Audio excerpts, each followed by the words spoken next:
Just did a pumping session right now. It's pretty early in the day, and I thought I would just kind of show you. You see, you'll see the marks, but you should not be seeing any red marks, like dots. If you see red dots, then you're over pumping. And I've advised for those who are getting them easy, meaning you barely get enough pressure when you're pumping, like you got the toggle, and you're going to have to release the air pressure by opening up this guy, that little pink thing in there. Now, I knew I was going to get some really good swelling this, it's not, for me it's the morning because I like to sleep in, but I knew I was going to get some really good swelling today. Why? Because I'm in luteal phase, and I've been able to handle the pumping pretty well these past couple of times. Now, since I started back up again probably like 4 days ago, I did notice like the little red pin marks. It took a whole week to go away. So 4 days ago was when it started not happening again. So I tried this a week prior to the 4 days ago, which was my second time pumping. So I had to get used to, I guess my breast had to get used to it, because I think I still was in the latter half of my cycle a week ago, or maybe it was like right before getting into the last 2 weeks of my cycle before my period is going to actually be here. So if you're experiencing these little tiny red dots, yes, you're going to have to be patient. Give it a good week. They will go away. I think it has something to do with maybe like body temperature, blood pressure. Our body temps are low in the first half of our cycles generally. It's lower. It shouldn't be low, but it's lower. Maybe like 97, you know? And then as we get towards our cycle last half, luteal phase, we're going to see a nice jump.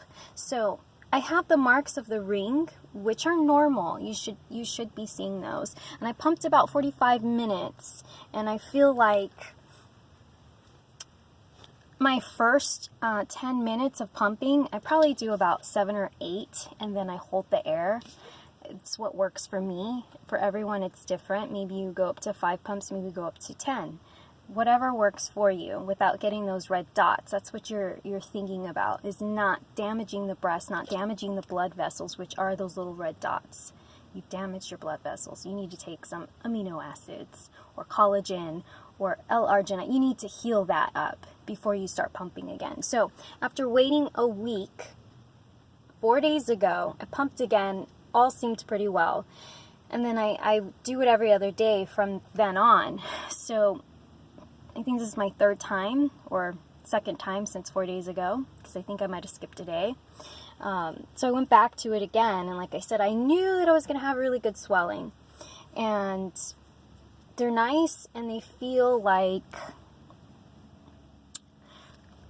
firm, and they just feel puffy. That's the only way that I can describe the feeling, is they feel puffy. If you're pumping and let's say you don't get red marks, if you're pumping and you're not getting that puffy, you know, jelly feeling, like you're not responding. Check your prolactin levels. Check your hormones. It's okay to have some prolactin, but remember, you're not trying to have higher amounts of prolactin than your other hormones.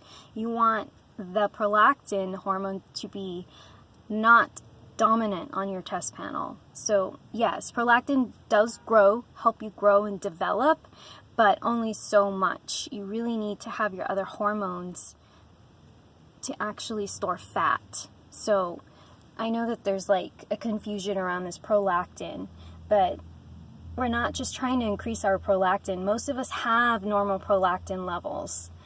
It's the other hormones, and it's the other hormones we need to bring up. And generally, it's progesterone for many women, and some of us, it's an androgen issue.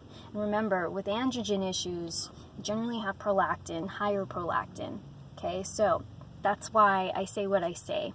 So don't confuse it. Maybe I wasn't clear. We do need prolactin, but not to be dominant, okay? So yeah, that's how they look. They're very firm and they feel like they're full. And I did weigh in about, I think this was last Tuesday, and I am still 95 pounds. So I don't know what's going on with my weight thing. They're checking out my thyroid levels. I never told you guys about my hormones because all this crazy shit had happened around the holiday, and I meant to do a vlog on my hormones, and I didn't even really get to take a look at them myself. So I'm sorry. I really, really meant to, and then this chaos happened with my landlord, so I never made the video, and now I don't have my test results with me. So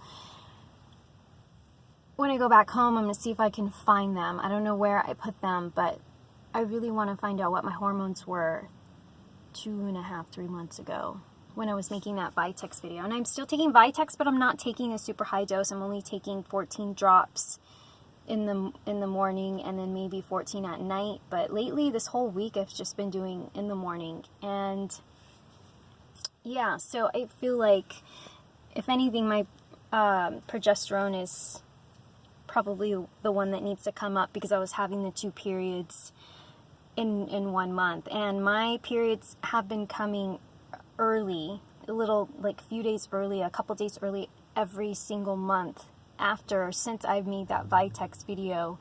And I stopped taking the Vitex because I had to move out in November, and then I went back home, so I stopped taking everything. And the supplements video recently that I showed you guys, I started back up as of a week and a half ago. So I've been taking Vitex. I think I bought the Vitex a few days later. So I've been taking the Vitex for like 5 days. Only 5 days. So the swelling will go down. This is kind of what I look like when I'm at my desired weight, you know, without any padding or anything. And this does have a little bit of padding, so, you know, a lot of times I take them out, but since I'm all swollen, I don't need to take my little pads out there. But yeah, it's pretty full. I do have big, large areolas, but so they're hard to, like, hide, you know, when you have big areolas, but they're very juicy, very full right now. They will go down, but I'm just trying to reroute, get the message, because with my autoimmune issue, I do have muscle wasting. I do have fat wasting. So, yeah, maybe I did lose a few fat cells and my muscle as well. So I gotta get back both. So this is why I'm eating meat. I'm eating animal fats, animal protein for my iron, and I'm eating vegetables as well. And I try to get a lot of pineapple in, I love pineapple, and it helps digest the, it helps digest the animal protein. So, all right, see y'all later.